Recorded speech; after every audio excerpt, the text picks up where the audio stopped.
Greetings, fellow tea partiers and our guests. Let us pray.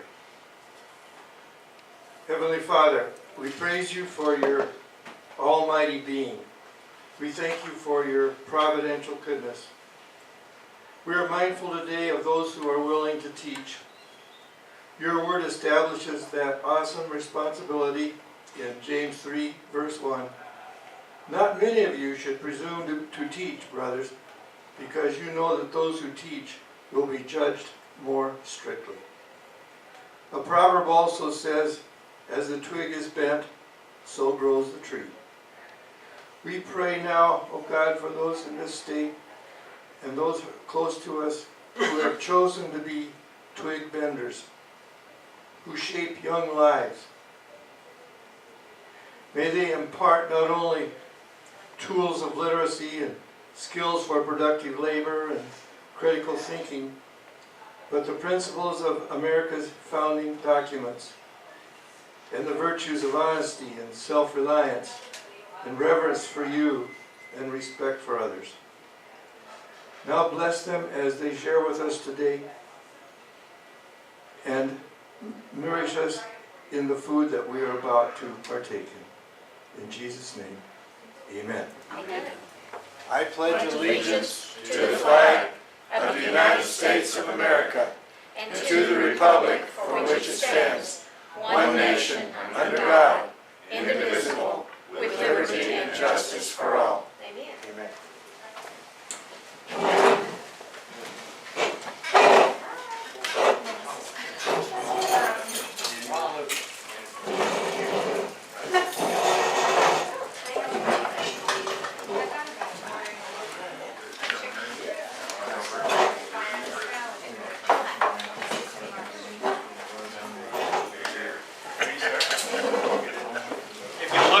Programs, you'll see the plan of attack for this meeting. We have 5 speakers, 2 from Fountain Lake, 2 from Jessieville, and 1 from the Deputy Commissioner from ADE, Dr. Mike Hernandez. We're going to give him the largest piece of the pie, about 10 to 15 minutes to speak to us, and then each of the others about 5 to 7 minutes to speak to us, and then we'll have an open panel opportunity, Q&A with the audience, where you can ask whatever questions, and we'll pass the mic, and whoever wants to address whatever question is asked, we'll give everybody a chance to do so who would care to. And there's a podium up here which you can use if you want to. If you have some notes that you want to refer to and lay them down more comfortably, you're welcome to go up here. If not, then where you're at is fine as well. And thank you all for coming. Looking forward to a real interesting program. And Dr. Hernandez graduated from Fountain Lake School. Same school as my mother graduated from right here in 1954. What year did you graduate? 97. 97. Wow, okay.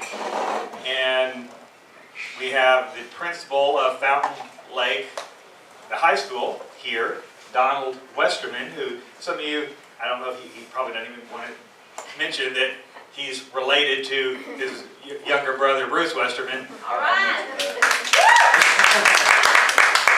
And his other younger brother, John Westerman.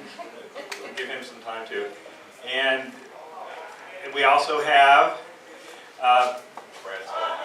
Brad Sullivan, who is the guy who's in charge of curriculum for Fountain Lake Schools, Brad Sullivan. And we have also Melissa Speers, who is the federal programs and curriculum, also curriculum. A person from Jessieville Schools. You can tell us about the federal programs that she deals with and the curriculum issues. And we have the interim superintendent for Jessieville School. They've hired another superintendent, but he hadn't showed up for work yet. Is that right? Still hadn't showed up. Well, we're hoping he'll show up, but he hadn't showed up yet. So he doesn't have to show up till, was it July 1?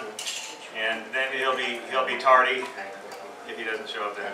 So I'm going to offer this mic. Do you want to speak seated or stand up? Or?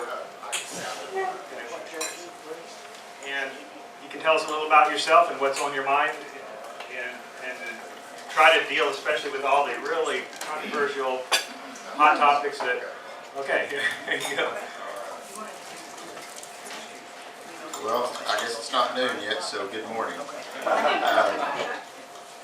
I've really been, oddly enough, been looking forward to this. What I thought, I was kind of under the impression, I saw the invite about a tea party, and so I thought I would get to come and drink tea and just bring y'all issues, and you tell me how to fix them. But I guess I was kind of mistaken by that. Like Mr. Clay said that my name is Mike Hernandez. I was a former Fountain Lake graduate. Actually grew up in Hot Springs Village, so I know this area well. Used to come up here when it was O'Brien's Pizza Pub. I think a girlfriend or two used to work back in the kitchen. But have done various things around Garland County. I've taught at Hot Springs Middle School. Was a teacher and coach at Fountain Lake. Superintendent at Danville Public Schools right down the road, and then also a high school principal at Western Yale County, which is out in the Havana area. Since then, I've gone to the Department of Education, started there as Assistant Commissioner of Fiscal Administrative Services, worked primarily with child nutrition, all the money, basically, budget and how schools are funded. And then this last year, I've served in the role of Deputy Commissioner of Education. We've since got a new commissioner as of it seems like about 12 years, but it's only really been about 4 weeks since he's been there, so he just kind of got there and hit the ground running. Senator Key, that was from Mountain Home, he took over as the commissioner about 4 or 5 weeks ago and has been doing a great job. If you've read the papers, as of July 1st, I will be going back into the superintendent ranks as the superintendent of Hot Springs School District. So looking forward to that opportunity to be back around kids and trying to figure out some of the things that I've messed up at the State Department now that are actually getting implemented. I'm going to have to go deal with those. So that's kind of where we're at.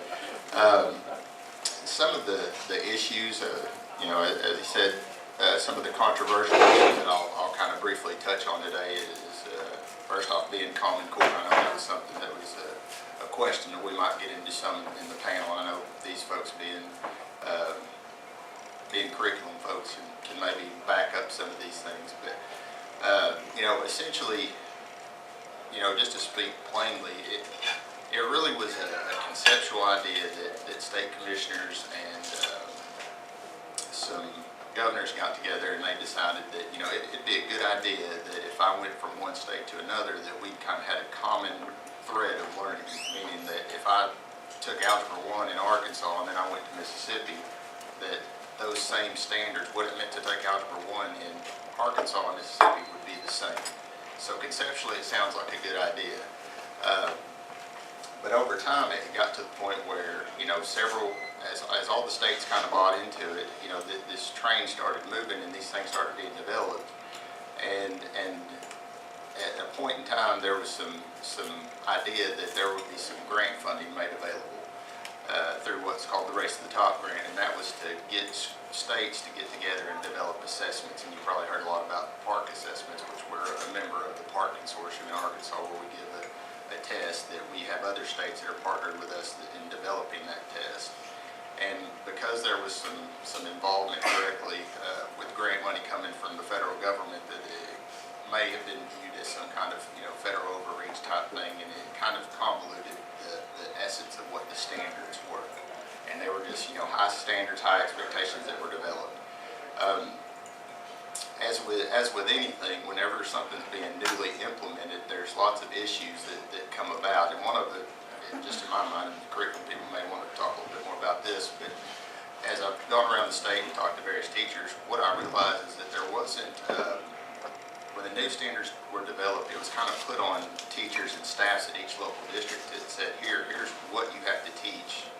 For instance, you need to teach multiplication in 3rd grade, but it didn't tell them how to teach it, or what exactly to use as far as, use this specific material or this resource and do it this way, what I call the curriculum part of it. And so teachers were really kind of, with the old standards, we already had a lot of these resources developed and had it kind of timed out and exactly how we wanted it, and basically you're having us reinvent the wheel. And so I think there was a lot of frustration in that, is trying to develop this new new thing out of nothing.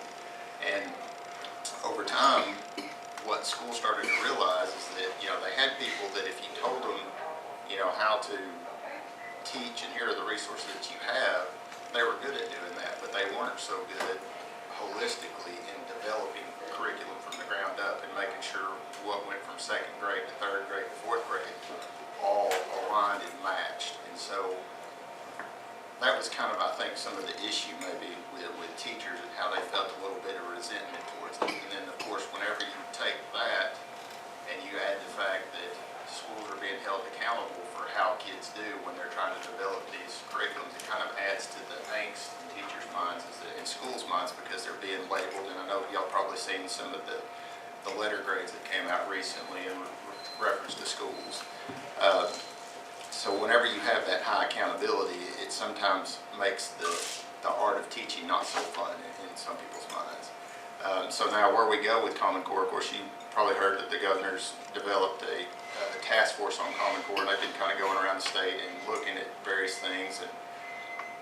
And what I gather from it is that it's not so much that people have problems with the specific Common Core standards. They have problems with all the surrounding things like the testing, the data transfer, who's getting a say and who's not getting a say, and those things. It really has nothing to do with the specific standards. So I think given some time, we can go back and change those standards, but again, we'll upset the apple cart and everybody's going to have to redesign and retool what they need to have. But the point being is that, we need to have high standards because we need to be able to develop kids that can do great things and have great return on investment when we graduate these kids out of our schools. So that's a little bit about Common Core. The park assessment, that's the testing component of the Common Core standards. And, again, that conceptually sounds good if all the states could get together and develop a common test to where we could compare a second grade class in Arkansas, Fountain Lake, Arkansas, to a class in Massachusetts and see how they're doing comparative, if they're teaching the same standards and they're being assessed on the same test, you can compare those two. And it sounds neat conceptually to be able to do that, but the devil's in the details. When we have to sit across the table, and I've been a part of a lot of that, is trying to get these other states to be on the same page of where you set standards and what is the level of proficient or college and career ready on a Algebra 2 assessment. That's hard. Sometimes some states don't agree with where those levels should be. So trying to get all of that worked out has been a little bit of an issue. With all the issues surrounding Common Core and Park, some of those states that originally started out to be about 23 states involved in that assessment has now dropped down to about 9. So the comparability with other states have kind of gone down a little bit. And right now, where we're at in the state is we're going to give the park assessment this year. We're going to give it again next year, but the future of the park exam is still left to be determined where we go from there. The other big issue that we have right now is access to broadband.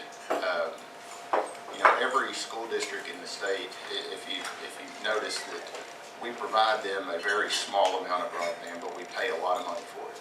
And so what we're trying to do is offer through the state a lot of broadband for a reasonable price and make sure that every school has access to that broadband, because if you notice some of these students walking around with their iPhones and iPads and all these things, that the world has kind of changed as far as, there's not necessarily a textbook and paper pencil. We're doing online testing, they're doing online books, there's online assignments, and so there's a great thirst for continued access to broadband and new technology. And so we're working at the state level to try to address some of those needs and make sure we're maximizing what we call E-rate funding. Basically, it's funding where we pay up front and then we get reimbursed up to a certain percentage as the state for our broadband usage. Another issue that we're working through right now is school funding. Typically in the state, every student gets an X amount of dollars. This year it was $6,521 per student, and that's made up of local tax revenue. In addition to that, whatever the school was short per kid, then they get an additional revenue from the state to make up to that 65-21 level. Typically, that's grown in the state about 2% every year. This last session that we just completed only raised that new amount by roughly almost a little less than 1%. So we do have some school districts that are they're not happy. They like getting that 2% cost of living adjustment every year, and this year they're only getting 1%.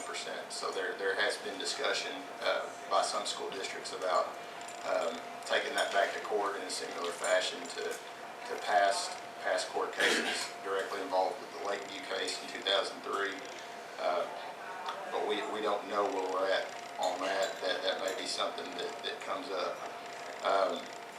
And I won't take up a whole lot more time, but the last big issue for us right now, if you've watched any of the news, we happen to have decided to take over one of the largest school districts in the state, Little Rock.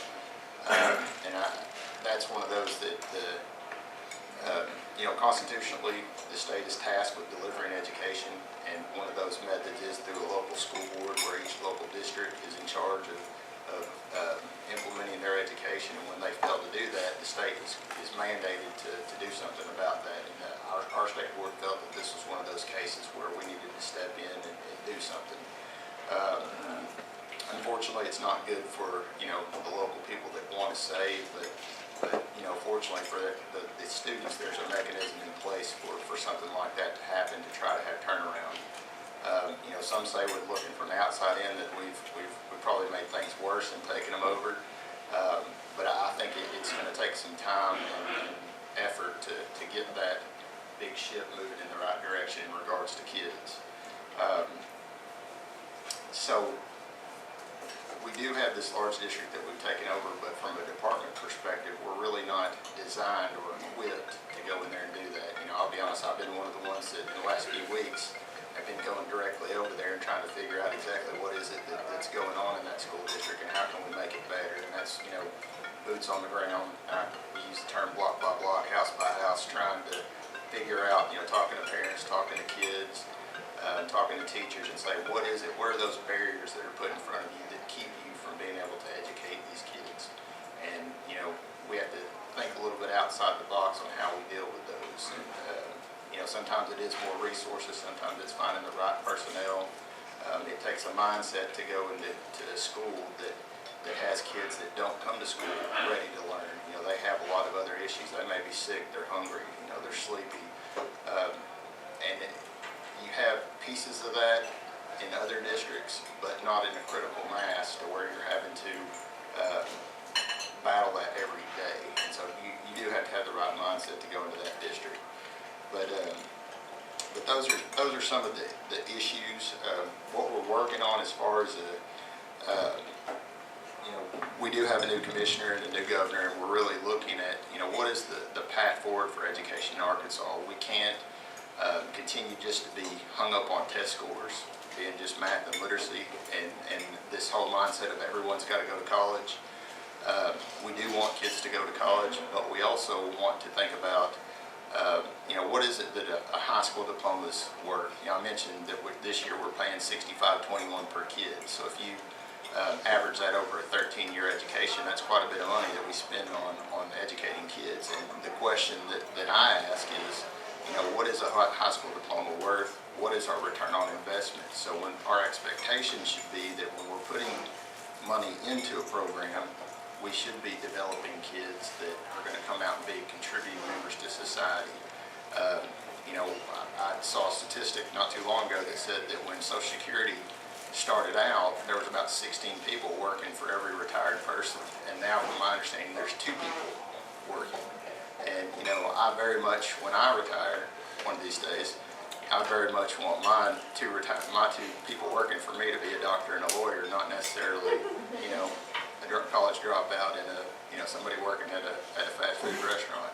So it's I definitely keep that in my mind, is that we have to really be vigilant in trying to make sure that we are getting a good return on investment for what we're doing. How do we get that done? some of the things that we're developing, some of the buzzwords that are out there a lot is, developing soft skills in our students, doing community partnerships, and kind of asking, well, if I've got a school in my community, what does my community want in my school? Is there a cookie cutter approach to it, or is there certain things that I can do to meet the needs of my specific kids? One of the examples that's being done with that, obviously Fountain Lake being here, they've gone through a process of becoming a conversion charter in their middle school and are working on their high school for next year.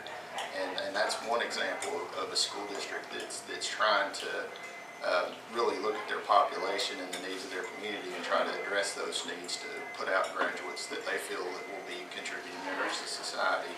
And we see that all over the state, whether it be schools that are trying to develop programs such as advanced manufacturing and more job-related opportunities for their students.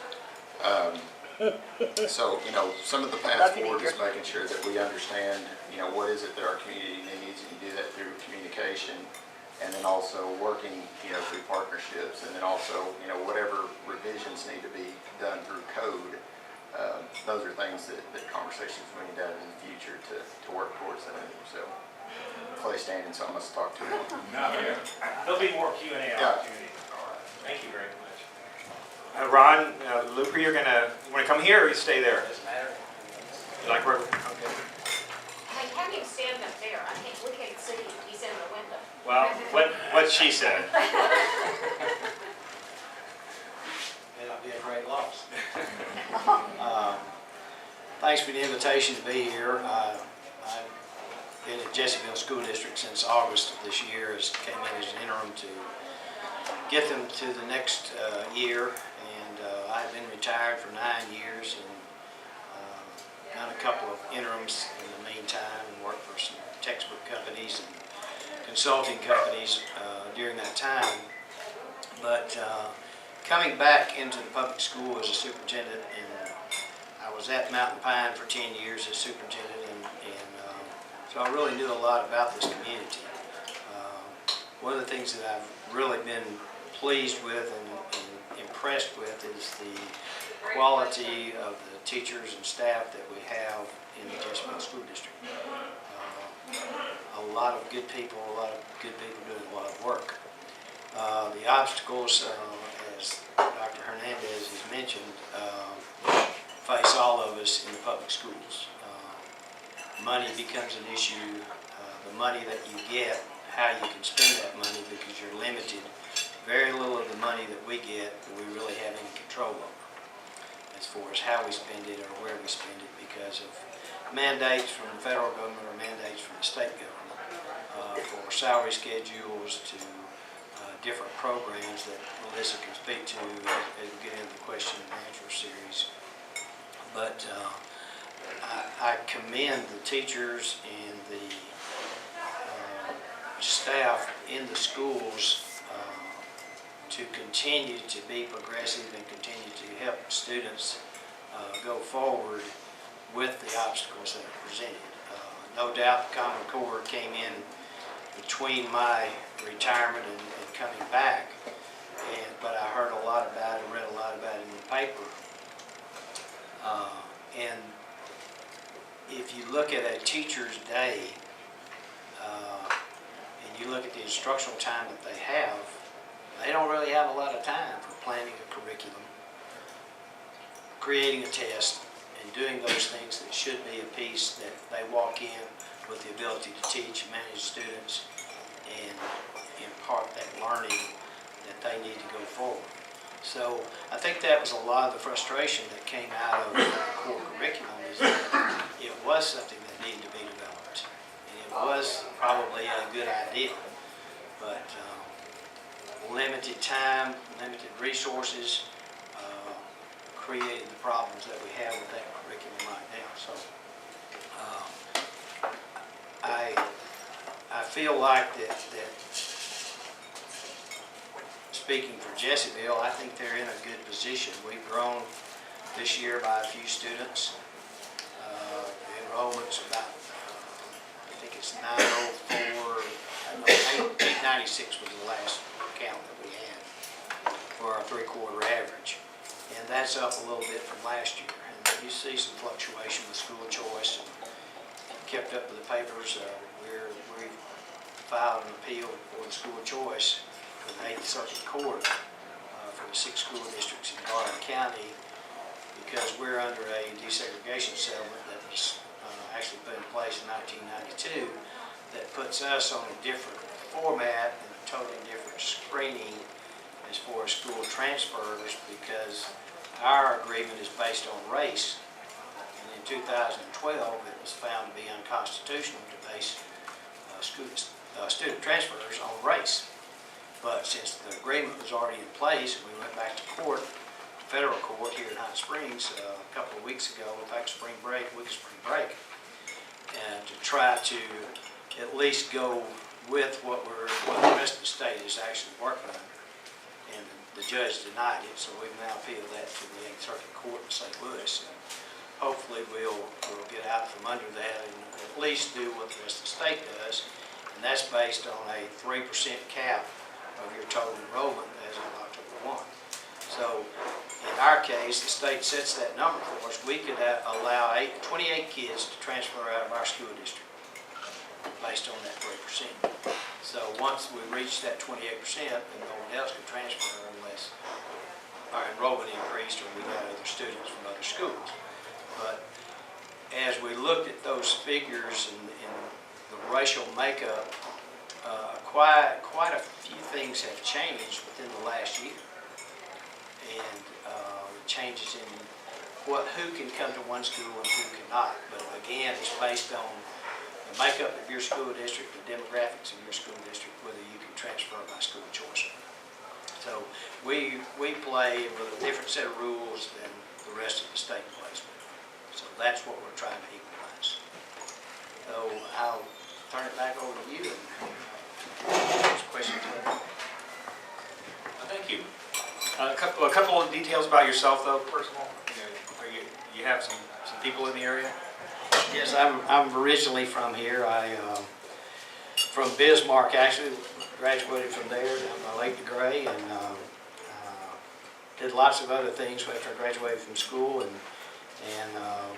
worked in a lot of different places and different things. But finally decided I wanted to be in education, and utilized my degree and went back to school and worked in elementary schools and worked in international education. I worked in high schools. I've basically been around the world in education, but I enjoyed Arkansas and live in Hot Springs, retired there. My wife was retired from the Hot Springs School District. And, have a couple of grandkids, and have a daughter who's a LEA supervisor at Mountain Pine, and a son-in-law at Lakeside who's the band director. Raised a family of educators. Thank you very much. Appreciate it. Melissa Speers, would you do something similar? Tell us a little bit about yourself. You have people around here. Sure. Do I need to go up there or am I out of the window? Nancy Emmons. Okay. Would like to be up there. Right? Yep, because they just washed out in the window. Okay. Oh. That may be natural. Thank you for allowing us to come today. And I am Melissa Speers, and I do federal programs and curriculum and a few other things at Jessieville School. This is my second year to do that. I've served in several different capacities over the 17 years that I've been there. I was born in Arkansas, and I like to tell people I was taken out against my will. My parents moved us to Colorado when I came time to start school, just because that's where my dad was from. So I was educated there, but as soon as I got where I could, I moved back to Arkansas, and I have been here 31 years, I guess. My husband and I have been married for 29 years, and we have lived in the Jessieville area that entire time. He is a graduate of Jessieville. Both of our children are graduates of Jessieville, and we have a granddaughter who hopefully one day will be a graduate of Jessieville. So I like to say that if you cut me open, I'm going to bleed blue. I am Jessieville through and through, and I count it a privilege to be able to work there and to serve the students and the patrons of our school district. And saying that, we're not perfect, there's not anybody perfect, but it is a wonderful place to work, and we have staff who truly care about our students and serve many hours that a lot of times people don't even know. You know, it's the hours at home, it's the hours on the weekends, it's the hours up in the, you know, the seats in the football stadium or the basketball stadium or the Performing Arts Center watching their students perform just because the kids want them to come. So we have a great staff there, and it's a privilege to work with them. I would also like to take the opportunity to pay tribute to Mr. Looper. He has come in at a time that was a little difficult for our district, and he has been a very calming presence, a very, it's just been a pleasure to work with him, and I appreciate very much what he's done for us. In my job right now, I work with curriculum and I work with federal programs. And on the curriculum side of it, I was in the classroom when Common Core first came out. I was a high school math teacher, and we didn't have to implement it as quickly as the elementary did. And you know, you get comfortable where you are as a teacher, and now they're going to give me a new standard, and now I have to change the way that I do things. I have not found the Common Core to be a huge devil. It's different, it's changed, but I agree in theory it's a wonderful thing that a student can come from somewhere across the country and they've learned the same standards for that grade. They may not be at the same place in their learning for that year, but they've learned the same standards. So I like that in theory. I believe that probably 99% of our staff have bought in. I'm not hearing the complaints. They've modified, they've adjusted, and we are fully implementing the Common Core. I think there are some really good things about it. I think probably the benefits outweigh the negatives. And I think at this point in time, if we were to just completely throw it out and start over, that would be detrimental to our students at this point. Park assessment, I personally had a little more issue with the park assessment just because when it first came out, we were testing from March through April. Well, as a classroom teacher, and that's just the window, not every student was testing in that. We had 2 different testing sessions that we had to do, and so that was my issue with the park assessment. But I went to, I was in a meeting yesterday in Little Rock, and they announced that for next year, the park assessment, we will do 1 testing window. So I'm much more comfortable with that, happier with that. That gives our teachers more time to actually be involved in instruction and our students less assessing. So we've done a couple of things at Jessieville that I also feel like are going to help our staff and our students curriculum-wise. This is our 2nd year to participate in NWEA testing on our campus, which is, we test 3 times a year, small assessments in math and literacy, and some of our grades are doing science, just to get our students used to the computerized testing, pinpoints where that student actually is in their learning, and then allows us as teachers to intervene and try to grow our students. So we've done that, and then we've also picked up this year a companion piece to that, ClassWorks, which designs instruction specifically for each student where they assess. So I think in the future that's going to be a really positive thing for us as a district. I wanted to say one thing about our federal programs. You may hear a lot of things about NSL funds, and I just want to attest to what those have done for us. Our NSL funds have allowed us, because we are, I believe it's 72% free and reduced in our district. Those funds have allowed us now that no child has to pay for breakfast or lunch. We can use those funds to help fund that. They also have allowed us to fund some of the programs that I've spoken about that are helping our students academically. And so I think when you hear that they want to cut those funds, I would caution everyone to be very careful about cutting those funds to districts, because they do allow us to do some things that we just don't have the money for otherwise. So, and again, thank you.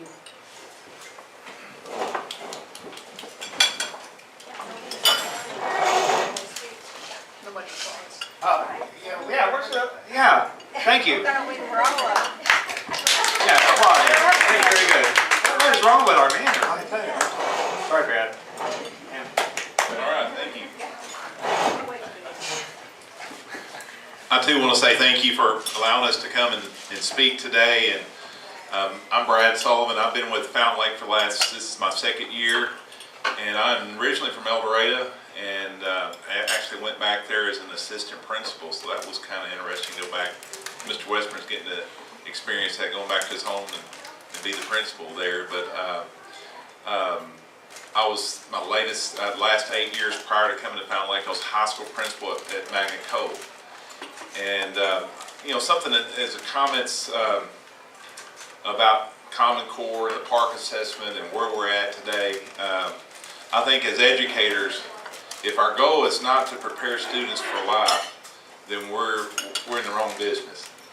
And as we look at the changes that have been made, and I will speak specifically to Fountain Lake, and I got there, like I said, 2 years ago, and Mr. Beckwith, Darren Beckwith, our superintendent, who would have liked to have been here today, but he had another meeting, so I know that he wanted. I'm speaking on his behalf when I make some of these comments.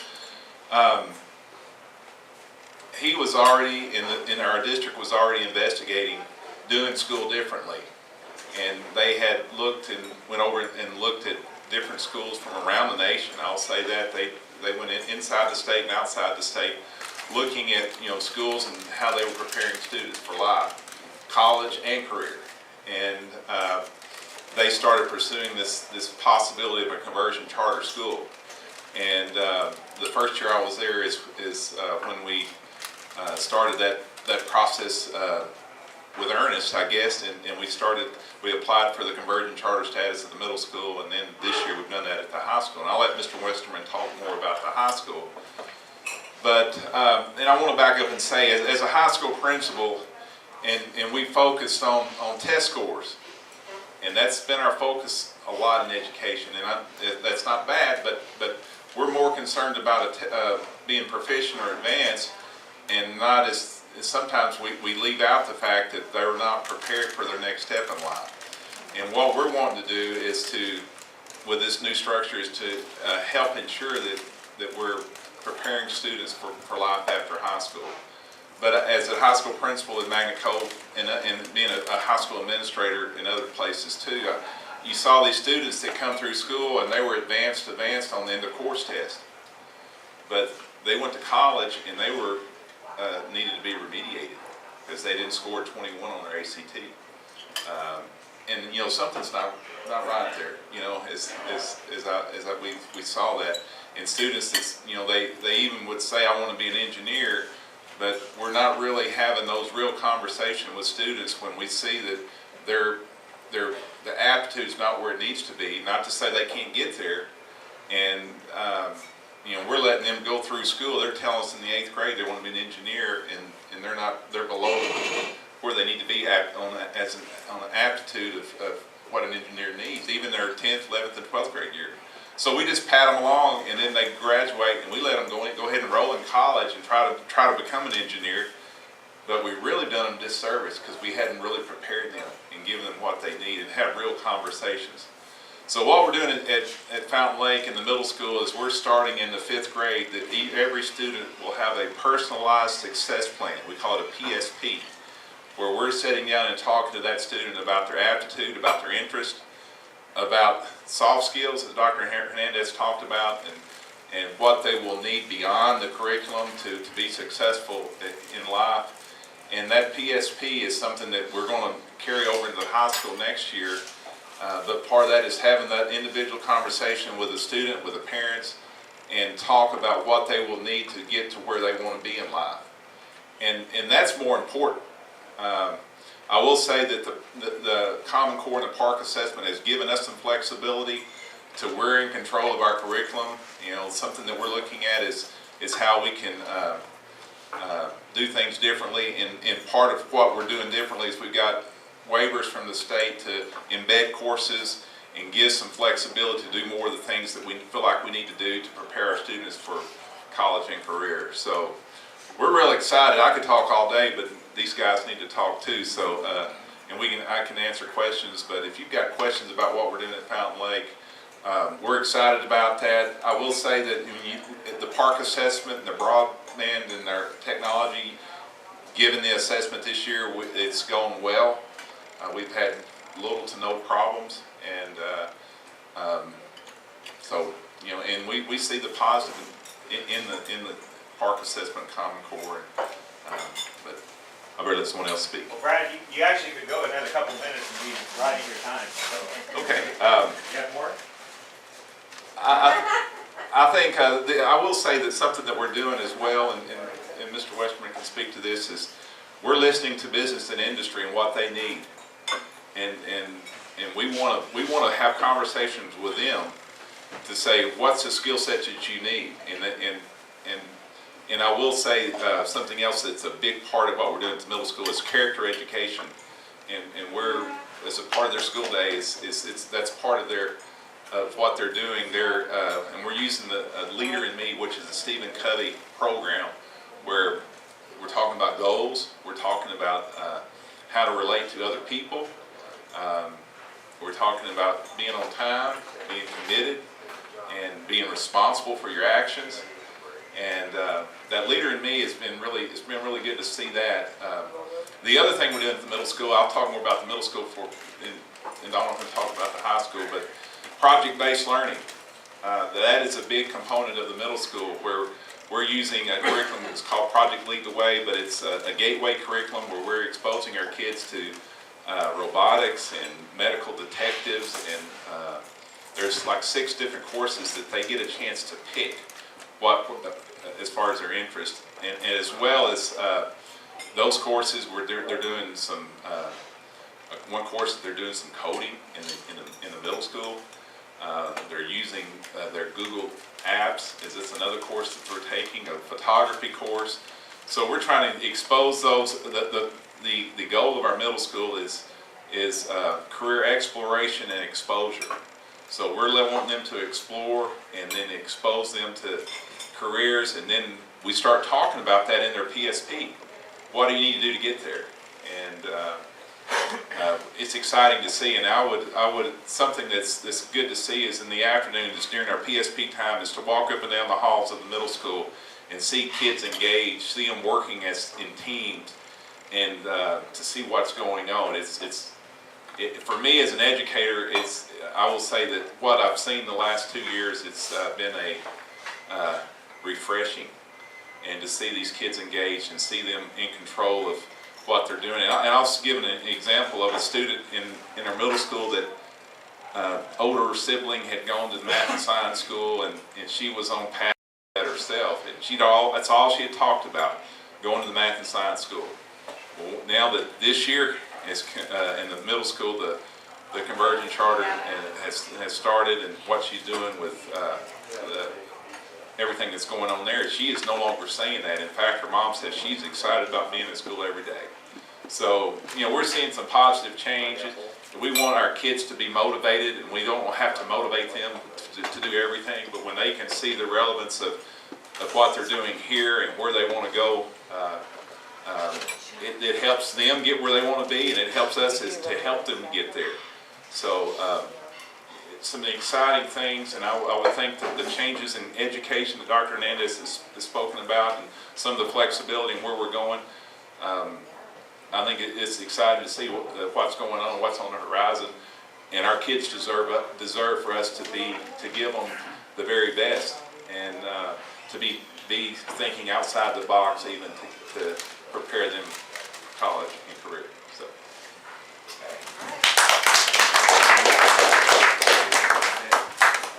That's excellent information.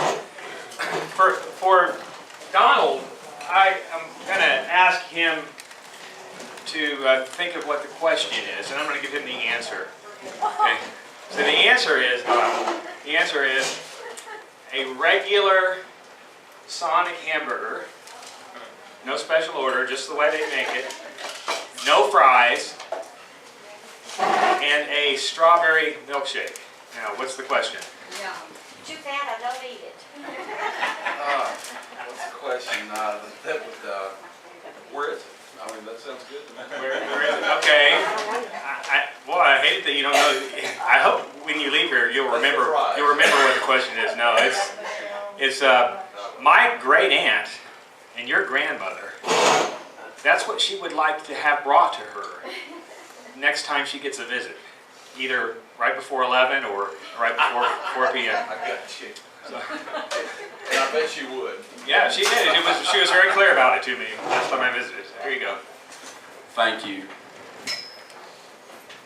I am Donald Westerman, high school principal at Fountain Lake High School. I'll tell you, you talk about community involvement and being a part of community. I am watching right now the 4th generation of Westermans complete high school or complete school at Fountain Lake. So my great-grandparents, I suppose, actually homesteaded in the county and in this area. We live, or my parents still live on property that was family property that goes back into the 1800s. So I would say that as a member of community and to be invested in community, that is something that I'm very proud of, is to be a part of this part of Arkansas and of Garland County, and to be actually involved with schools in Garland County for a long time. My career has spanned, I'm not sure right now, I think I've been teaching or with kids or something like that for 26, 25, 26, 27 years, something. And that it hasn't always been in the public schools. It's always been involved with students. I spent 5 years working for an organization that you may be familiar with, the Southern Regional Education Board. It's a school improvement organization based out of Atlanta, Georgia. It involves the 16 southern states. I'll not name all those, but you can look at a map and see there are 16 southern states that make up the Southern Regional Education Board Board of Directors, and been around since the 40s. And the purpose of SREB is really to help schools become better, be more productive. And I had an opportunity to spend about 5 years with them, and through that process of working with SREB, I realized that they're really the key to having great schools really kind of boils down to 4 pieces. And we found that in all the schools across the United States that SREB works in, where the schools are being very productive, these 4 things are always prominent. The first is that every student in the school has a goal. And I'm not going to say a whole lot about test scores, about Common Core, but I'm going to talk about school and about kids and about success. And that's what we found, that every kid, every student has a goal. Also, every student has a plan. A goal and a plan. And then the third piece of that is support. That every student has an adult support system in place to help them achieve their goal. So the student has a goal, they have a plan, and an adult support system in place to achieve that goal. And then finally, a very important piece is instruction. And instruction that will help the student achieve the plan. So real simple, what we realize over years and years and years of research and doing looking at best practice in schools, we saw that students that had a goal, a plan, the support, and then instruction were successful whenever they left school. Well, I take that little piece of information, just that it's really some pretty good data that you can look at and see that'll back that plan up. But if you take that and fast forward to where we are a lot of times in high school, I know it's having been an administrator in other schools, one of the saddest days of my life, and also one of the happiest. It's kind of a, you can be really happy, but you can be really sad. But one of the saddest parts of graduation is watching a person receive a diploma and walk across the stage believing that, having invested 13 years of their life in the system, that they were prepared for the next step. And there's been a lot of times over that 26, 27 years that in all honesty, whenever I've looked at students that have gone on through, I couldn't say in my heart of hearts that they're prepared for the next step.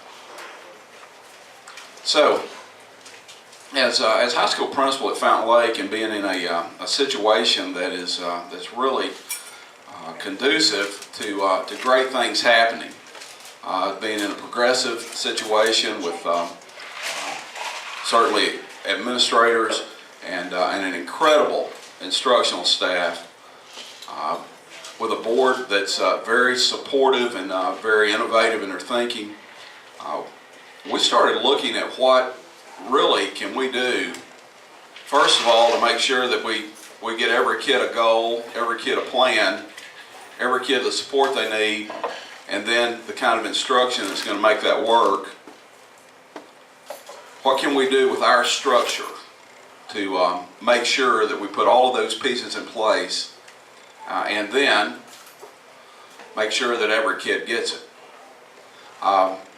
We have embarked upon this district conversion charter path over the last couple of years. As you've already heard, the middle school was granted a district conversion charter a year ago. They actually opened last fall as the Cobra Digital Learning Academy. Fountain Lake High School this coming fall will open as Fountain Lake Charter High School. A little simpler, they're easier to remember. I've told our folks, and we've talked about this a lot. The purple and gold will always be. The Cobra will always be our mascot. We will not cut that last remaining tree up there on campus as long as I have anything to do with it. Unless, of course, it goes the way of the others, which they died of rot. Sometimes you have to take them out. We're not changed the alma mater. We're still going to play football on Friday nights. All the things that you look at as a traditional kind of high school, we will be. But we're going to look at what we do every day from a very different perspective and in a different way. I'll share a little bit with you about kind of what our plan is. Clay, how much time do I have? Oh, you're out of time, but go ahead and take it. Am I really out of time? Go ahead and take a little more. Yeah. For real? Yeah. Goodness. I think somebody took my time up. Probably the two biggest pieces that I'll share with you that we'll do a little bit different is, first of all, what we call a program of study, is that every student will have a program of study as they graduate from high school. And what that means is that we are bringing in some really innovative, some traditional kinds of career-focused programs of study, but there are areas that local industry and state industry tells us that there are needs. We're not necessarily locking students into to being an engineer for the rest of their life, but we are giving them some skills on the front end that can allow them, those who choose, that can allow them to go that engineering pathway. And what we like to think is that the training that they're getting in high school will give them many opportunities to get off of the route and then maybe to get back on later.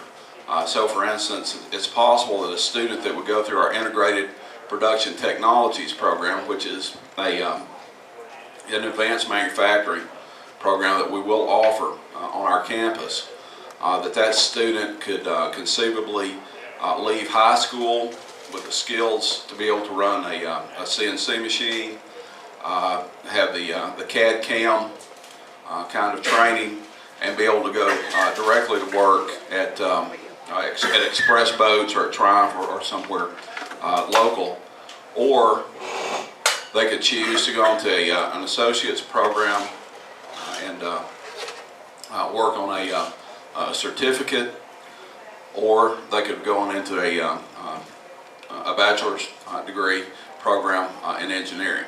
So the basic skills and the focus of that career pathway is what we're looking at providing at Fountain Lake. All of that involves really working closely with industry and bringing the people that eventually will be taking over for our students to the table, whether that be industry, whether it be post-secondary. We have some great partnerships already developed between local industry, but also bringing in our community college, or excuse me, National Park College. They're no longer community college. They're blue and white now. Or Henderson State University or other universities that we'll partner with. The other piece that we're excited about is that we would like to see a majority of our students actually have real-life work-based experience in high school. So we're working a way that we can build internships into that senior year of high school. Also, we will have several students who will be able to leave with industry credentials. So that's really kind of the focus of what our charter effort is. I will be glad to take some more questions, I suppose, whenever my time will allow. But for now, I'll give that to you. Okay.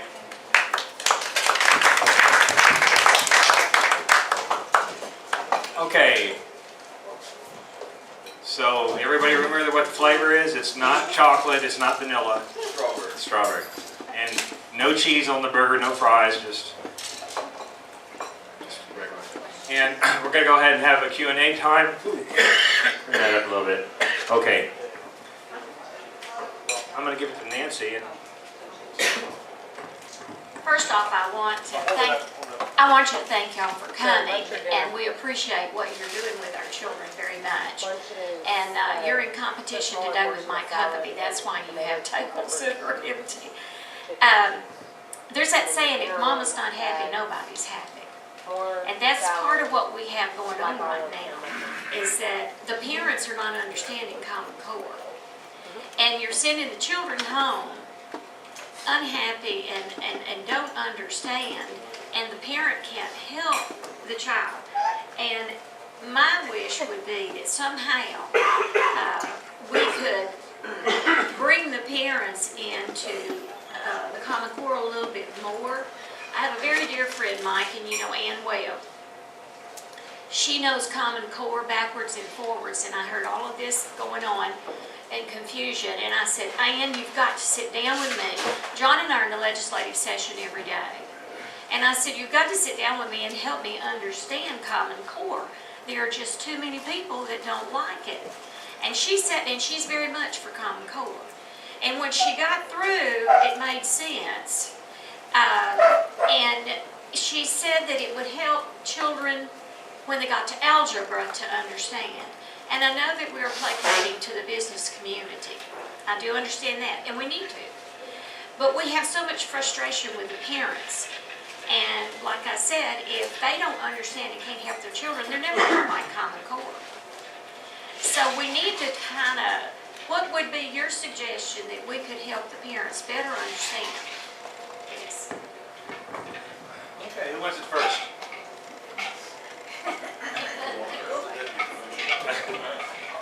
Mike, As far as I've got a daughter that's a first grader at Fountain Lake, as a matter of fact, and my wife did show a lot of frustration initially with the math, and I think that's where it seems to be a lot of the issue comes around with Common Core, because everybody can pretty much read, and I don't know how much you can alter that. I mean, there's only a certain way to read a book. But with the math, I talked a little bit about earlier about the standards were in place. So when we set those standards, it said, I used the 3rd grade, you'll do multiplication, I think it's up to 100 or something like that. And that was the standard, but as far as what worksheet went with it and how that was communicated home, that varied by school district. Some school districts went very much by the way that they really tried to design their curriculum from the ground up, got parents involved, got other teachers and students involved to develop their curriculum and built it to what it needs to be. Some people didn't have that capacity to do that. So what they did is they went to different places around, the country, and there's a lot of vendors out there that said, hey, we see this opportunity that there's these new standards, Common Core, we're going to develop this new curriculum and give it to people. And so a lot of people have bought that curriculum, and they haven't done just a great job of explaining it to parents on how to use it. And so it wasn't the exact way that they did it when they were in high school, and it is a lot higher level.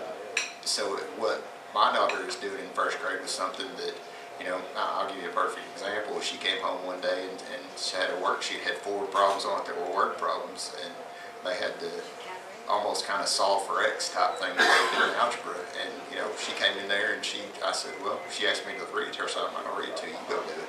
So she came back and was able to read the problem, set up an equation, and start working on it. As a 1st grader, that's pretty amazing what kids are able to do. But One of the things that I can tell you after being in the legislative session every day and Nancy, let's get you the microphone.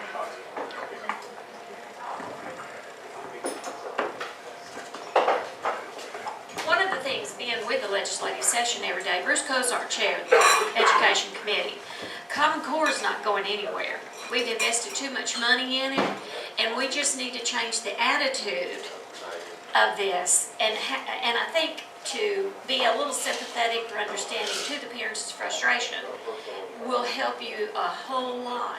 But Common Core is here. You may have adjustments here and there, and the parents need to just understand that it's here because there is none of the legislators really that budged on this. And I just see that we just got to work harder implementing it with the parents. Your job will be a whole lot easier. Okay, we got a couple more here, but you want to remark on that? I think, we've heard about some of the frustrations, and in Jessieville and Fountain Lake, we're on the same page with this. We invite, if there's parents that are concerned, we want to talk to them, and that's something we've tried to convey is that open door, that if you've got a concern about something, let's talk about it. Talk to our principal. We've got instructional facilitators in every building. We've got myself, and we've had a couple that's come talk to us, and when we're able, like you got someone to explain it, it's better to be easier to understand. And then when they hear our ultimate goal is to prepare all of our kids, and I think something that we're dealing with now is where they, and that's what Dr. Hernandez was referring to, is where things were taught when we went to school, it's now taught even lower, and that creates frustration from when it's, I've read about it, I hadn't really heard from parents directly. Well, we didn't do that until the 8th grade, and they're doing it in the 4th grade now. But the reality is some of those skills are being moved down, and that's not always bad that we're getting our kids. And our goal is to give them the confidence and to be successful at every grade level. But on the front end, there's going to be a difference, and we're going to have to, just work through those years as we like Dr. Hernandez's daughter is 1st grade, and she's got the advantage that she's going to have the Common Core standards all the way through, and she's in a better position than my daughter was, who just graduated last year. She got it her last year. So that's the difference. But I think that something that we would like to communicate to parents is our doors are open, and if you got a question, please come talk to us. We'll talk to you about the park assessment, what's on the assessment, the best we can, and explain that. Some of the frustration is coming from things that, you know, we had a parent that came and asked questions about, you know, are we going to ask on this park assessment, is yours, do you have alcohol in your home? I don't know where that question come from, but there's some things that are way out there that's really not at all. And if they were asking that question, you'd already have probably everybody up here, even the commissioner, upset about that. So anyway, our doors are open. Okay. Now, I know several of you have questions. I got 1, 2, 3 here so far, and then you'd be 4 there. But and you were writing notes there. Did you want to remark on that briefly? Probably, you're right. I can just speak for Jessieville. We have not done enough to educate our parents about the Common Core. I was aware of that last year. We had intended to have a parent meeting. We've not. One frustration from our point of view, we can set up a meeting, we can provide the meeting, and we may have the same 5 parents show up that always show up. And so that's a concern on our part. That does not take that responsibility off of us. I've made a note of that. We will do our best to schedule a meeting for next year and invite the public and invite them to come and get someone who can come and answer their questions and who can talk to them about that. Okay. Back here. Dorothy. Say who you are. My name is Dorothy Tyler, and I wrote some questions down. Hold the mic up also. All right. What's the correlation between the number of administrators and students, and especially in the Little Rock School District? Can you address that? I mean, what's the number? As far as how many administrators? Versus,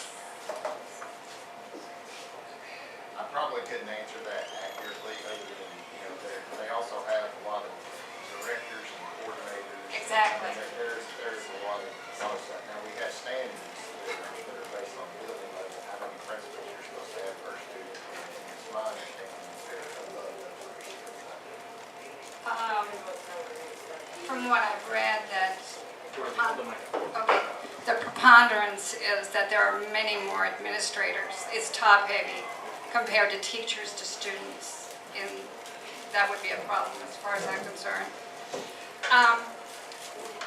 I've read that whoever designed the tests that's producing the tests did not even have an educational background, and now that they're publishing these tests, schools across the country have to teach to answer the test.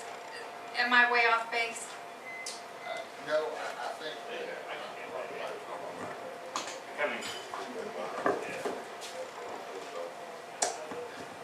as far as the development of the park assessment, you know, that was actually done by many educators from the various states that went in and actually designed the test questions and made what each form is for the test. So as far as not having an educational background, that's not accurate. I mean, there's people from even my staff that actually went and worked to develop test questions and things like that, and other teachers around the state that were involved in that process, amongst the many other states that were involved with that.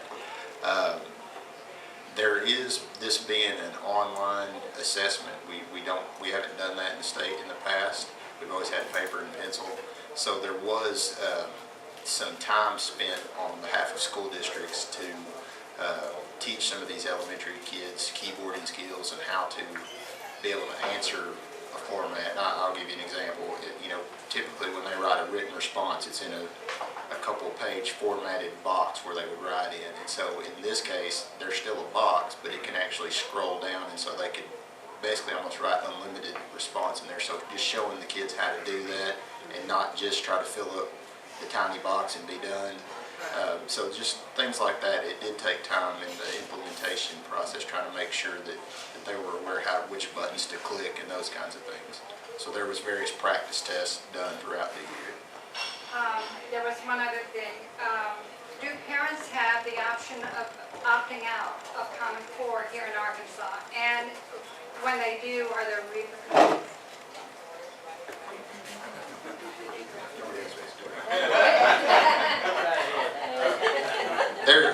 is not an opt-out provision. We're mandated by the federal government as far as to give an assessment, which is our state mandate assessment. They have the ability at the local level, if the student does not test, then they have to do what's called an individual academic improvement plan, and so that can that's school specific on what they do as far as that plan to make up, to ensure that those kids did receive that instruction or are able to pass that benchmark type Is stuff. that a state, that's a state option to say whether the parent can opt out? Because I've been reading in New York, a lot of parents are opting out, and now the federal government is saying, well, you know, we weren't going to do anything, but now that the parents are opting out, Yeah, they're going to step in. we're actually required as a state to give 95% of the students to test. That's our agreement to receive our federal funds. And so when that threshold is not met, then that could jeopardize our capacity. And so that we don't have an opt-out clause. And I think that's why the feds don't, they tell us through our ESEA or education, or basically our waiver that tells us the federal laws regards to education that we have to give that assessment. Yes, ma'am. Okay, Ron, you were wondering? Great job. Okay. Well, you may be sorry, because now coming back here to George Pritchett. I'll get you. I don't know why I'm always introduced that way. I'm always very Tell us nice. who you are, George. I'm George Pritchett. I want to thank y'all for being here. I'm not familiar with your Fountain Lake in Jessieville. I live in Hot Springs. My grandson attends Hot Springs Middle School. I don't have a problem with what y'all are presenting because I appreciate what you're presenting. I appreciate what you're doing. However, I have a lot of problems with the schools. I have a lot of problems with the mandates from the federal government, but that's not your fault. I have a lot of problems that my middle school grandson has spent 1 month of this year or more testing. When he gets out of high school after 4 years more of this nonsense, he will have lost 1 full year out of a 36 4 times. He will have lost 1/4. He's going to go out to NPC or somewhere. He's in advanced classes. I hope he goes somewhere else. He'll be out of my house. Anyway, we can't keep spending 25% of our school year assessing students and expecting that we're going to do the same thing, because when it comes to the holidays, they watch movies a week before. I went to the Hot Springs school board member and I said, this is nonsense. It improved this last year, and I'm going to be in Dr. Hernandez's office telling him it needs to stop. I don't want my grandson coming home telling me he ever watched a movie that he could see in a theater at high school. If he does, I'm going to be in his office. Now, I want to tell you, the other thing is y'all got to learn how to live with the money you got. This room here is filled with senior citizens. We're not going to give you any more money. I'm leading the opposition against Hot Springs School District millage now. I have ads on the radio I paid for through a group, Garland County Tax Alliance. I've been to the newspaper. I'm working with the ombudsman at the Arkansas Gazette, because this is nonsense. This is deceptive. We say we need more debt service millage. Why do we do that? We have more debt service millage than we could ever want. It's because y'all deceive us.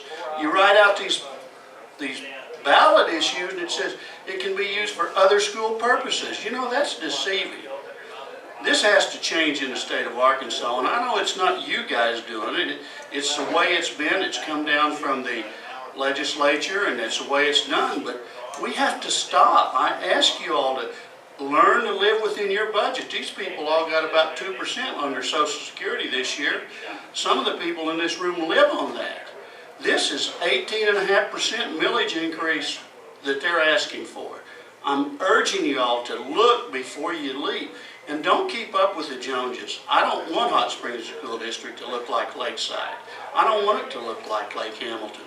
If I did, I'd load my stuff up in the trailer and I'd move out there and I'd live and I'd send my grandchild there.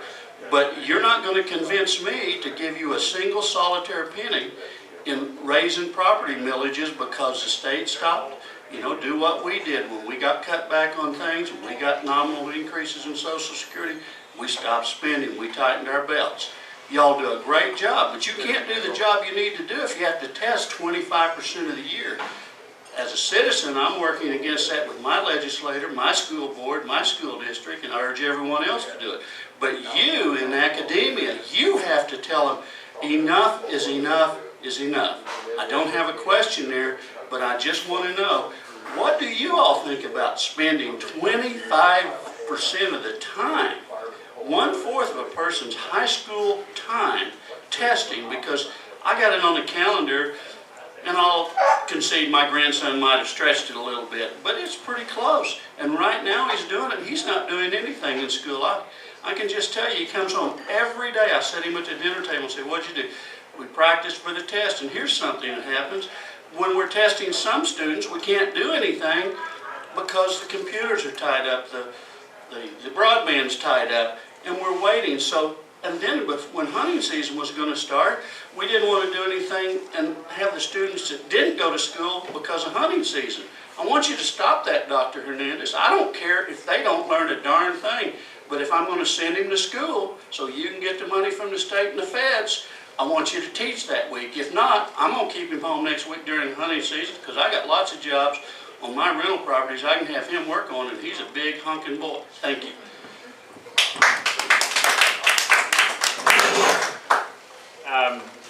Actually, I'm not sure if there was a question there. The question is, what are you going to do to teach more more and test less? Okay, then Jack, we got you next year, so, and then Rusty here. Anybody?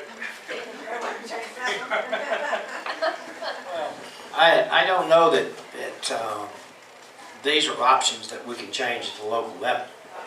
And we're required to follow the program that's sent to us, just like others are. I agree that there's a lot of testing going on in the schools, and I'm not sure that it's all profitable. But again, I think these mandates haven't come from the local school districts. I assure you that. No. I'm right here first. I got you in line now, after Rusty. Hey, my name's Jack McKinney. I are an engineer. When I was in junior high, I was going to be an archaeologist. When I was senior high, I was going to be a school teacher, and I decided to earn a better living and became an engineer. My question is, what's happened to grammar? What's happened to history, and particularly teaching our Constitution?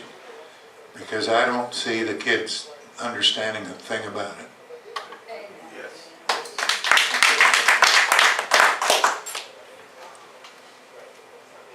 Okay.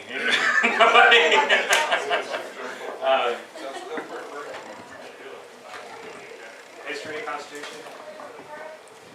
It's not been taken out, I can assure you of that, and that's still our goal and focus, to cover the standards. And as educators, I'll speak, and I can probably speak for everybody up here, we feel a sense of obligation to teach the Constitution, to teach patriotism, to teach character, as you've heard us talk about that. Part of all that's going to come out in what we're wanting to do with the changes that we're making. So as far as grammar, we know that grammar is key, and communication is key, and that's part of what we're trying to instill in our students, is being able to communicate both verbally, written, in every way, and that's important. And it does bother us when we're looking at a 10th grader that can't put a complete sentence together, and as far as their grammar is terrible.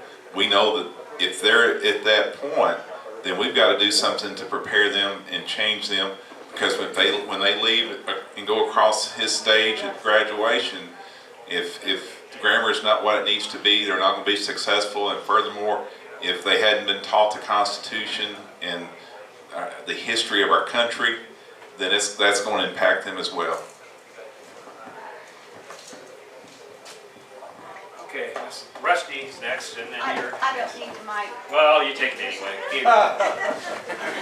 I'm Rusty Seegers, retired RN from New Orleans, been here since '91. And this gentleman here addressed what I was wanting to address, but for my information, are there any health classes in your schools, number one? And number two, when you talk about the Constitution, is that a textbook? Is it a class? Is it like civics? And are you getting textbooks called American history? So it's, I mean, we hear the word, but is there a certain class, like you would go from reading, writing, arithmetic? Do you have one on health, connected maybe to phys ed? From little ones to brushing their teeth to the big ones that go out into the public. So thank you so much for what you do, and keep on keeping on.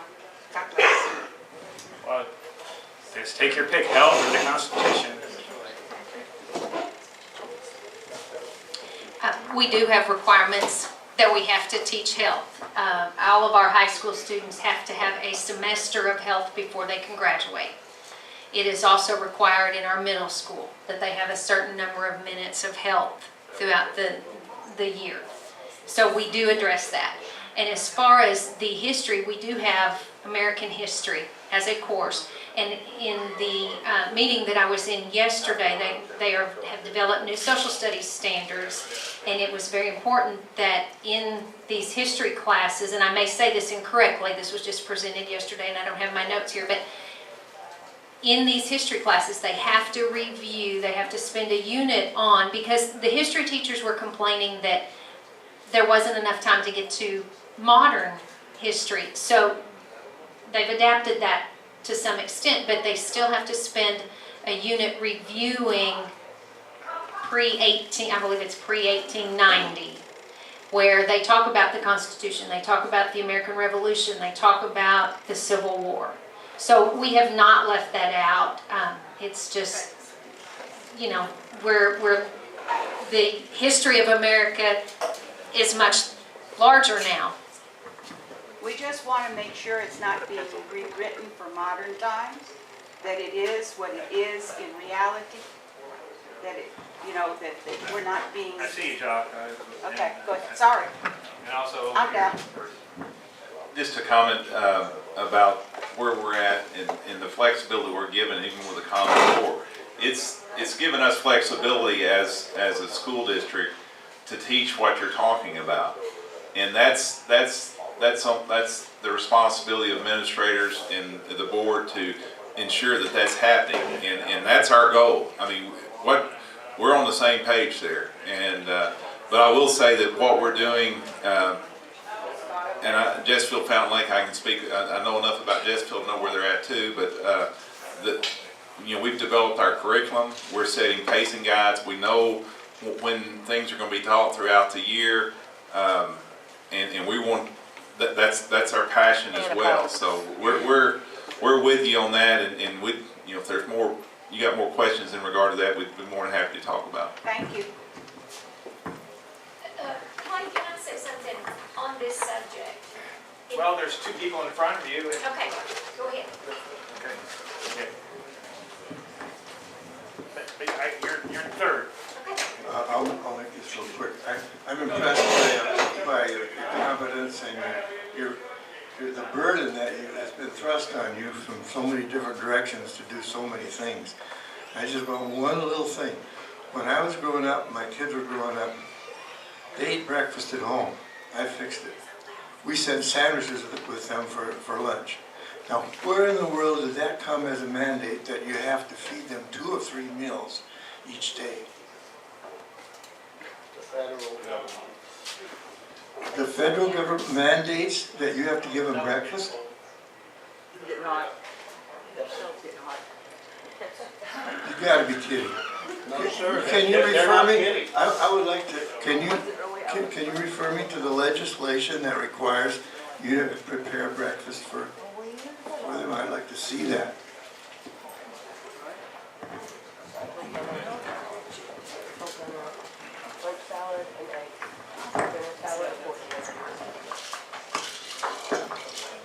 There is not a mandate that they have to serve breakfast or lunch at school. In order to, most schools, all schools that I know of do that. They participate in the federal child nutrition program.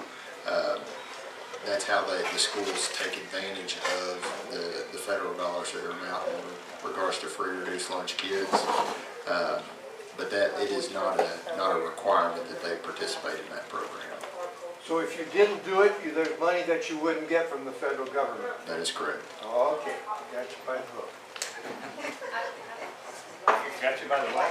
They've got you by the phone. Uh-huh.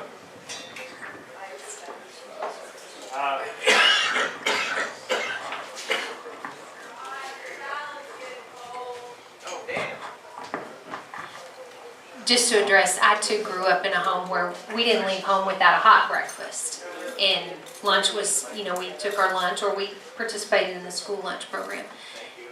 Unfortunately, not every child comes to school today.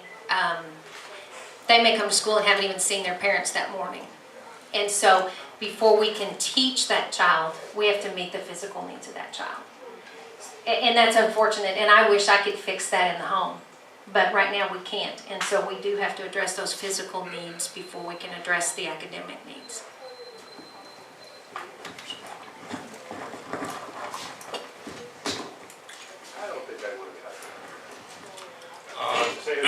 My name is Jockey Kruger. When you say that they teach a unit, how much time is that?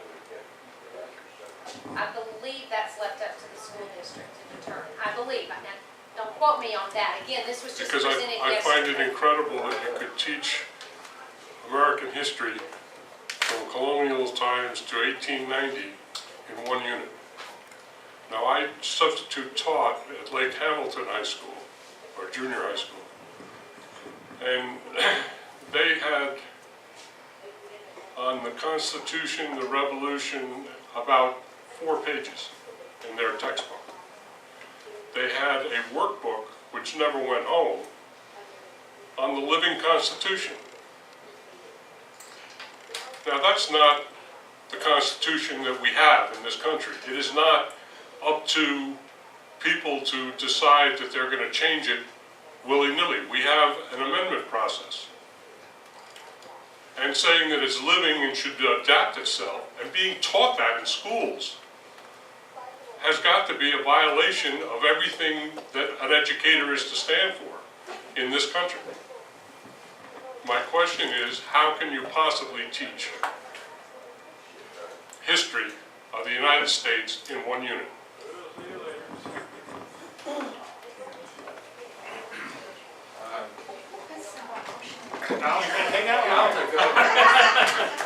I agree. I'm not sure you can teach that in a unit, but I guess there may be some misunderstanding, because I know that at my high school that U.S. history is a full-year course that students take. We're moving right now our civics course, which is a study of government and the process of being involved in government. We're actually moving that to the senior year right now because we believe that students who take a government involvement course at the time that they're able to vote will have a lot better understanding of what they're being involved in. So, I mean, those are some standards that are required by the state that we do offer.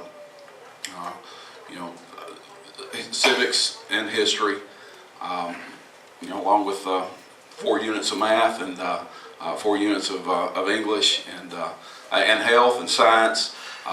Tell you asked about health too. I want to put a plug in right now for what we're doing with in our charter, because the state did allow us to have some flexibility in how we offer courses. What we're doing with our health program right now is to make sure that every student is enrolled in a health education program. We're pairing that with what we call a foundations course that all 9th graders will take. And that foundations course not only addresses health and wellness, but it also will address those soft skills that are so important for students to be able to leave high school and be prepared for the next step. So. All right, Nancy, here's your thing. I would just like to address this on the part. In the legislative session this passed, and that's why you're seeing what you're seeing in meetings recently. Senator Linda Collins Smith passed, or her bill was, that we would go back to the 18 whatevers and teach, because many of the schools in Arkansas were just teaching upfront history, and the kids were getting out of school and they didn't have a clue. Some of them were saying that they just didn't want the kids to see the ugly. Well, they need to see the ugly. Like back years ago, the wars and things like that. And we are very fortunate to have Jessieville and Fountain Lake, because I do know y'all stay on top of what needs to be done. But I will tell you, there are schools in Arkansas that don't. And that's why Senator Linda Collins Smith, had this bill passed, that you have to teach history as history is. And it did pass, and so that's why you're seeing what you're seeing recently. I got you. Don't say you are, Tracy. Tracy Coleman from Hot Springs. On the park testing, let's back up to CNC a little bit. There is a fail pass threshold in there on these tests, is there not?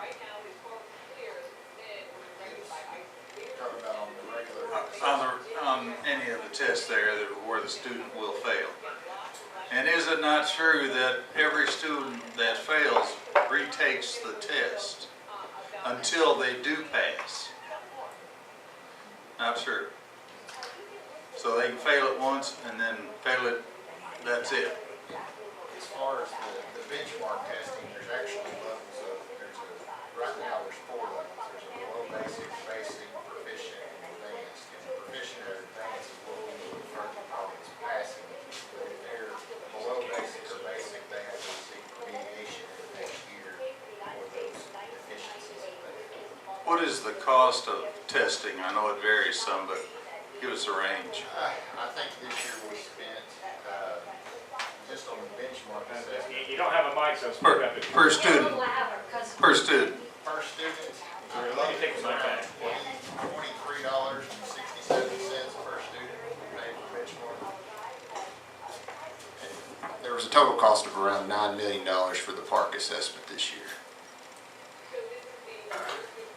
Okay, let me say that we're officially, if you want to run off, we're adjourned. However, there's a couple more questions that people have. I don't know if you want to stay any longer or not, but we're adjourned, so you can leave, but there's some people that would like to ask another question, so here and here. Thank y'all for coming. So, yeah, let's give them a big hand. This is just a short thing. The correlation for the money that's been spent in the last 40 years and the outcome or the product of children's education, from what I understand, the cost of education has gone this way and the results have gone down. Is that correct? I guess it depends on how you measure outcomes. Can they read? Can they write? Can they understand? I mean,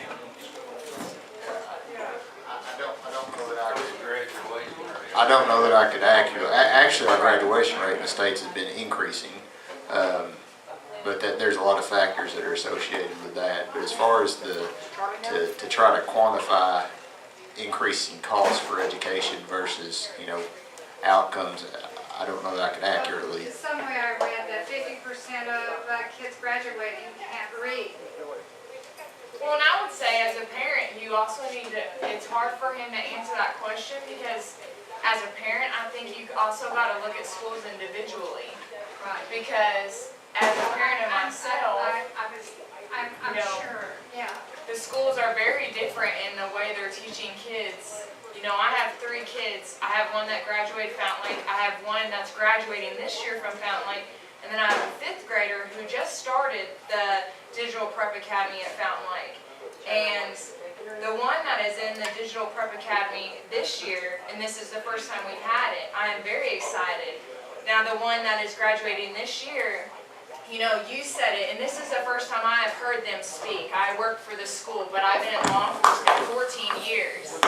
And I just started at the school in July. And this is the first time I heard Mr. Westerman say that he was scared because he saw people get degrees or get their diploma, and you're worried that they weren't gonna go anywhere. And I'm worried because I have a senior, and I don't mean to get emotional, but, I worry for her. Because my fifth grader is so different. And I look forward to you in your high school. Because he is gonna have so much more, going through the program. And have the ability to go through these college courses and be something. And I'm so tired. Coming from law enforcement, I'm so tired of kids getting out of school and being lost. Do you know how many kids that as juveniles, I had the opportunity to speak to them and they were making, mistakes and going in juvenile detention center, and then I see them before they were even adults and they are convicted felons and now having kids in jail. And I'm tired of that. I'm so tired of our kids graduating school and being lost. I'm not saying they gotta go into college, but I'm saying make something of yourselves. And that's what I'm proud of my school, because they're looking at, if you don't go to college, then let's get you into a career. And that's why I'm excited, because my fifth grader, he's gonna know he's already in fifth grade, said that he has researched every single type of engineer from A through Z. In fifth grade, we have kids extracting DNA cells from strawberries. We have kids shooting off rockets, building things.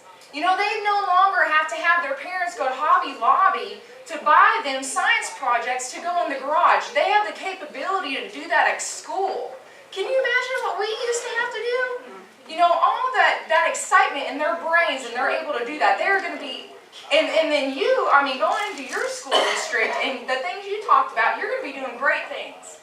Because you just said a couple minutes ago that, being college ready and the same thing, not so much focused on grades. That's exciting as a parent.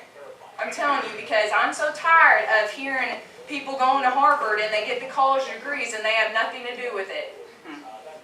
Because I'm tired of seeing these kids. And then earlier, you talked about we hope this new jail is going to be great. Well, I'll tell you, if we don't lower this number of criminals, it doesn't matter how big of a jail you get. Because if we don't get these kids going somewhere, it doesn't matter how big that jail is going to be. Well, another thing the legislative session did this year, they started it last year. Senator English started this last year, and this year it's going to happen where if a child is not college material or does not want to go to college, then they can go to a trade school and find, what if they want to be electrician or masonry or But the something. ability to And test this it is out in for high the school. kids. There are kids that are feeling that, they just, where the children, if you knew the homes that these children are coming from, there's no encouragement to go to college. So if they could go to a trade school, something that they were interested in, they can live and take care of themselves and have pride in themselves. And so this is something that the legislators are working on. And you said a couple minutes ago, some of these kids going to school is their escape from their life. Right.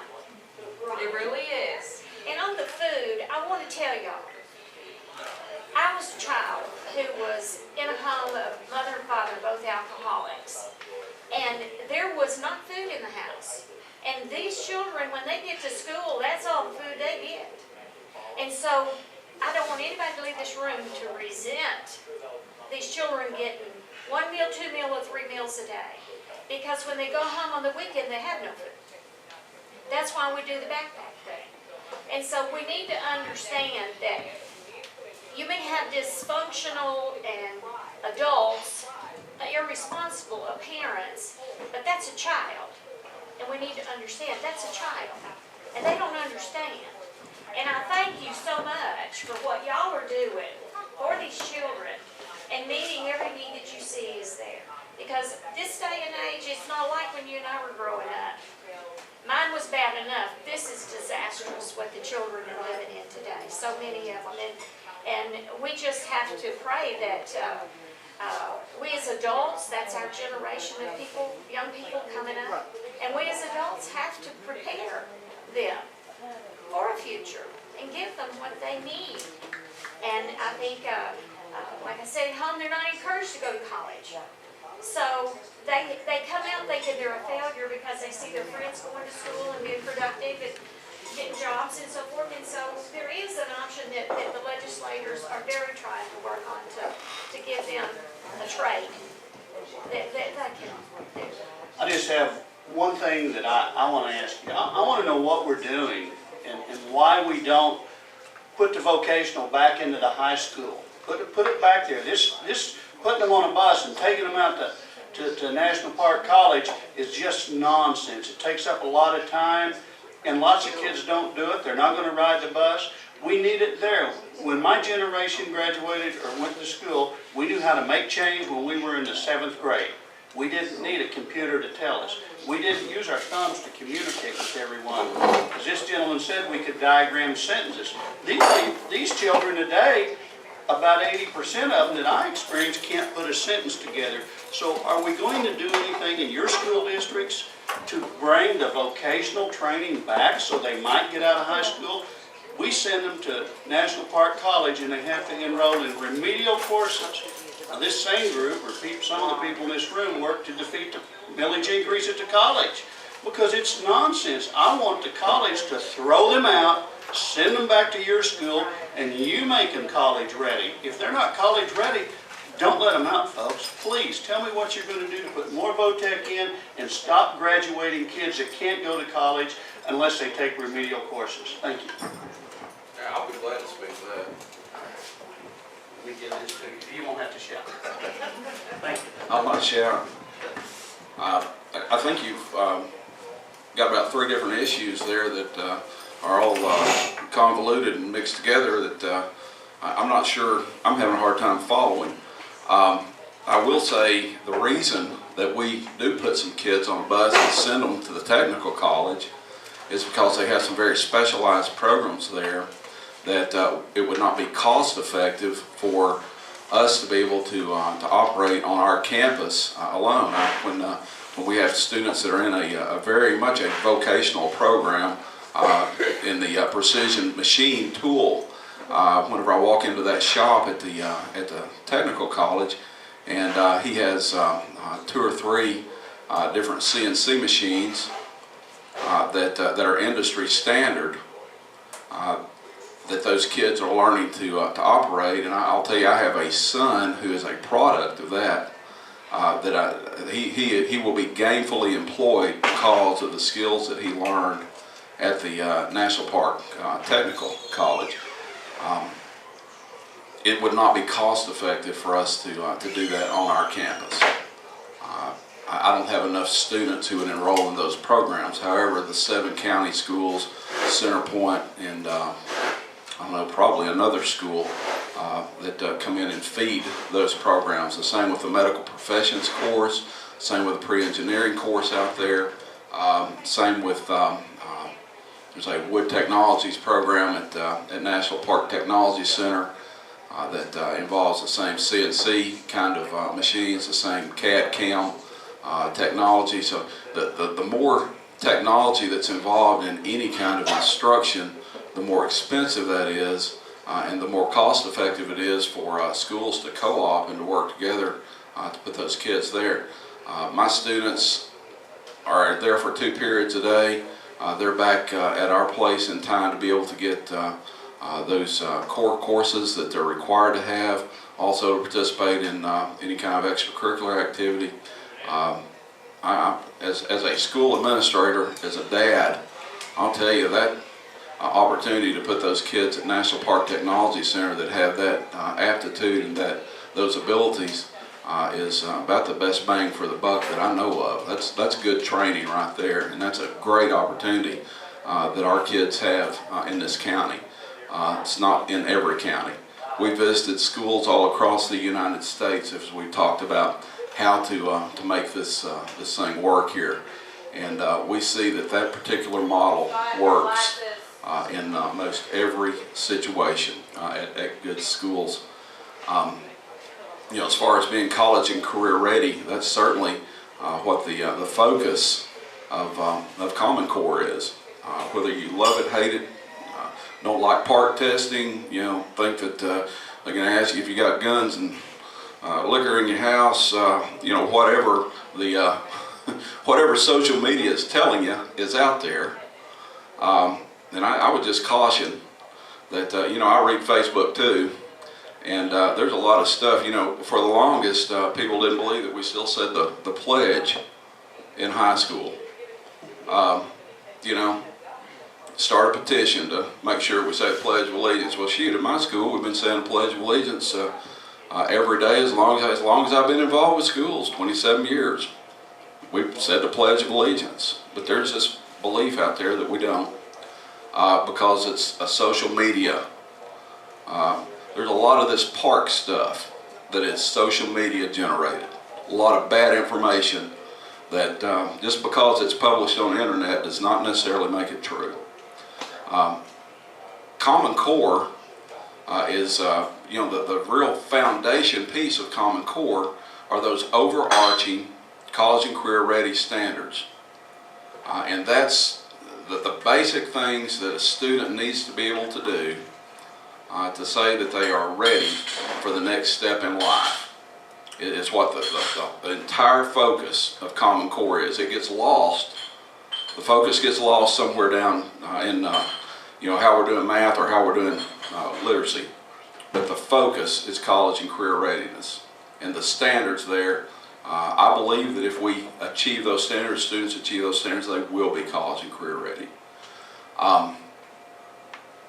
Those are a couple of things that I'm just not sure that, that I understand the concern.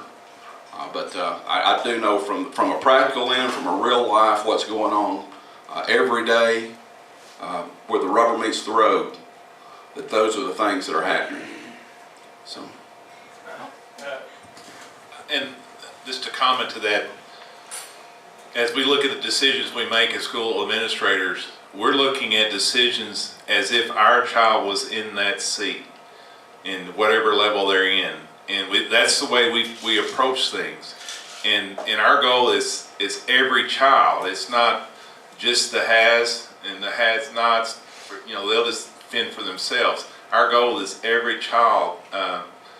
We want to look at preparing them. That's why we have a personalized success plan to get them ready for life after high school. We're talking to every child about their needs, their aptitude, their interest. They may change 11 times before they get to their senior year, but at least they've got a focus. I have a statement that I always make: if you aim at nothing, you're going to hit it dead on every time. And so if we're aiming at something good, then we may not hit the bullseye, but we're going to go in the right direction. So I don't know where the mistrust of educators has gotten, and I don't know if we're passionate about our students. We're passionate about doing whatever it takes to get them ready.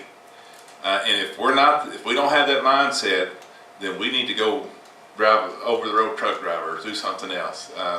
But that's our desire, and it's every student. And I know that educators get a bad rap maybe for things that are happening around the country, but just know that what's going on, and I can say in this area, that's our desire, and we're making decisions as if it was our own child, and we've done that. If it's not good enough for my kids, it's not good enough for I shouldn't put it off on your kids. So that's our focus. Would you comment on the remedial aspect that we have going to the community college? That's a huge problem. Lots of the students that are in National Park College have to take remedial courses for high school stuff. How are they getting there? And again, I'm not sure exactly what you're asking. And what kind of remedial classes are taking? Yeah. I graduated from college fairly recently, and the reality is the majority of the students don't make the ACT score. I believe it's an 18, and they put them in mandatory remedial classes, which is a signal they're not ready for college. So, I would say that your first math class, for instance, in college should be calculus, but they're actually just repeating 10 through 12 grade. Right, so like your senior year in high school, you should actually just be taking college algebra. Okay, and I get that. Certainly there are those students who do not meet the benchmark for the ACT, that's college and career readiness. For math, I believe that's a 19. For am I right about there's a 21? I think it's a 19. Reading is going to be an 18. And I'll tell you, on our end, again, I'm at Fountain Lake. I can't talk about Jessieville or anyone else. But I know that one of the big emphasis that we have is preparing a kid to be successful in the ACT. We had an intervention this year that we exposed students to the ACT course as juniors, exposed them all year, test-taking skills, academic skills, the whole piece. And we saw some incredible gains. We will have more students who are college and career ready according to the ACT, which means that when they get to the next level, that they will not have to take those non-credit bearing remedial courses. And that is a true issue. It's not just at National Park.